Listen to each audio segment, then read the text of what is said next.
Hello friends. आज हम आपसे डिस्कस करेंगे सेल ऑफ गुड एक्ट्स।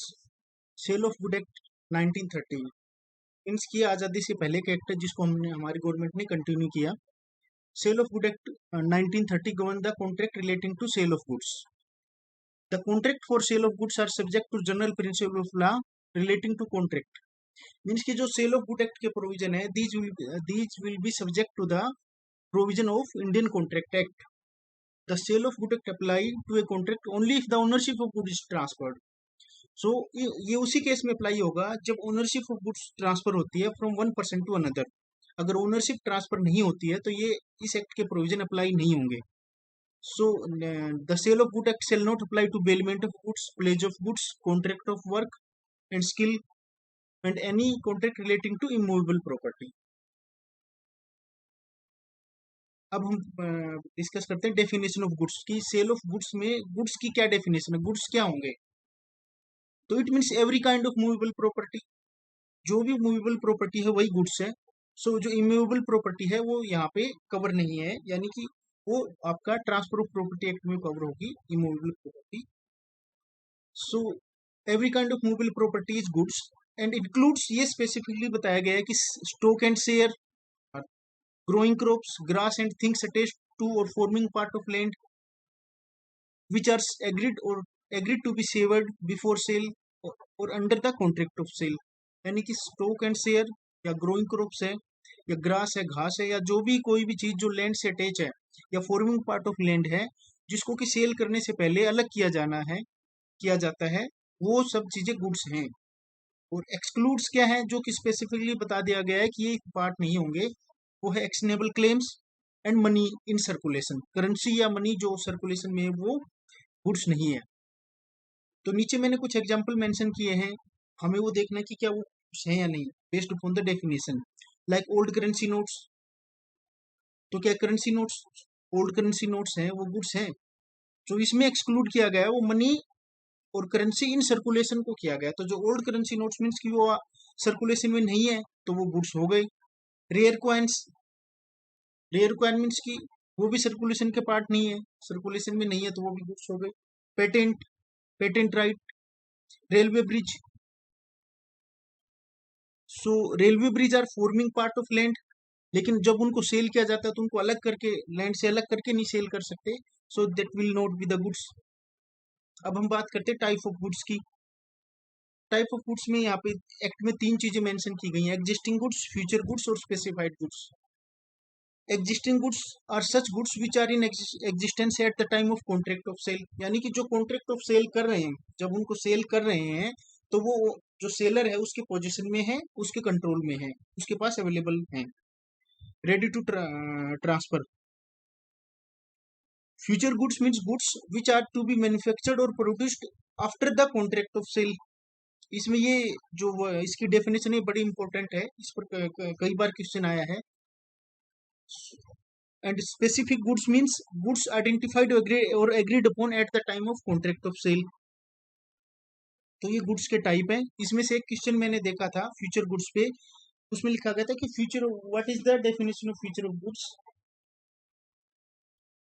उसमें जो ऑप्शन दिए गए थे कि future goods means goods in future to be manufactured in future in a prescribe time. First option ये था। सेकंड ऑप्शन था गुड्स टू बी प्रोड्यूस्ड और manufactured after making the contract. Third option था in goods to be manufactured और produced in future when required by the buyer. सो अगर हम देखेंगे, अगर हम सिर्फ कंसेप्ट पे जाएं तो बड़ी क्लोज आंसर ऑप्शन दिए गए थे। सो हमें इन सब चीजों को थोड़ा ध्यान से पढ़ना पड़ेगा।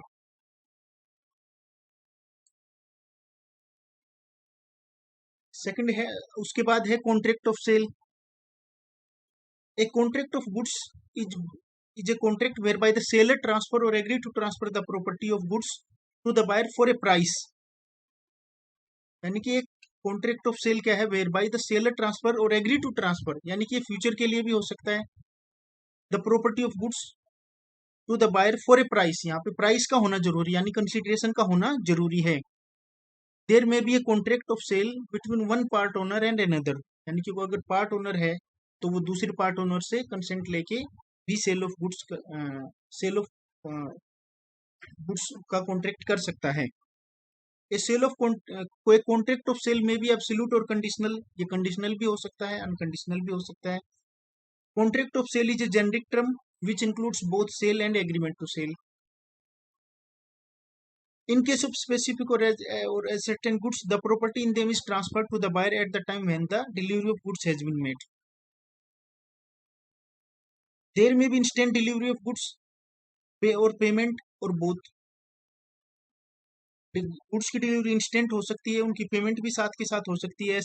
It may be in writing और oral, partly in writing and partly in oral. तो जो कॉन्ट्रैक्ट ऑफ सेल है उसका राइटिंग में होना भी कंपलसरी नहीं है, वो राइटिंग में भी हो सकता है, ओरली भी हो सकता है, और कुछ पार्ट राइटिंग में हो सकता है, कुछ पार्ट ओरली भी हो सकता है। एक्ट में ऐसा कुछ स्पेसिफाई नहीं है कि आपको राइटिंग में ही होना sale of good contract of sale करना है। प्राइस देखते हैं, प्राइस को कैसे डिफाइन किया गया है। Price here means the money consideration for sale of goods. When the consideration is only goods it amount to be a barter and not sale. It means कि एक्ट कहता है कि price of goods, the money consideration is the price. अगर सिर्फ money consideration नहीं है, यानी कि गुड्स के बदले गुड्स है, तो उस केस में वो बार्टर होगा और यहाँ पे कवर नहीं होगा।